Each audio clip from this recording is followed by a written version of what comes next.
Welcome, today I'm going to show you how to play Hollow Knight on your school Chromebook device. So, if you want to play Hollow Knight, Silksong or Hollow Knight, the first game I'll see from here on your Chromebook device, the first option that you have is to actually download it from Steam. I'll see from here you can just buy it on Steam and install it. If your Chromebook doesn't restrict Steam or Steam apps, it will run perfectly on your Chromebook device. But if your Chromebook actually restricts Steam, you need to actually use the next method that I will tell you.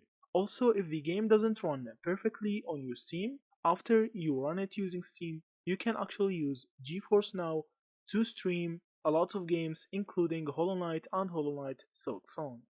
So, this subscription will let you stream a lot of games using your browser or using the GeForce Now app.